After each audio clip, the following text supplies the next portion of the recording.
Welcome to YOUCANIC. In this video I'm going to show you how to change the settings. So if you have aftermarket wheels, or if you put snow tires, they're slightly different diameter than what's on the car, what the car came with from the factory, your speedometer is going to be off. So it could be reading higher or lower depending on what size tires you put in. So I'm going to show you how we can adjust that, and there's a little bit of adjustment that you can do. So use the buttons on the right side of the steering wheel. Let's scroll to the right, go to settings, scroll down to snow tires, press OK. Now here press OK to turn this adjustment on, otherwise it's not going to adjust, it's just going to show you. It's assuming that you have factory size rims, so rims and tires.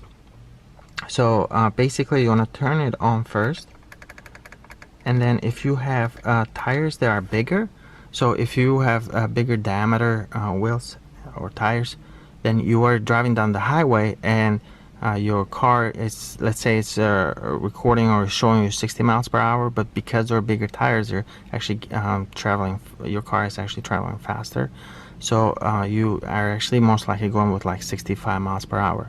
So what we do here, we'll go snow tires, turn that on, +5, and now your speed is corrected. So you can keep pressing that plus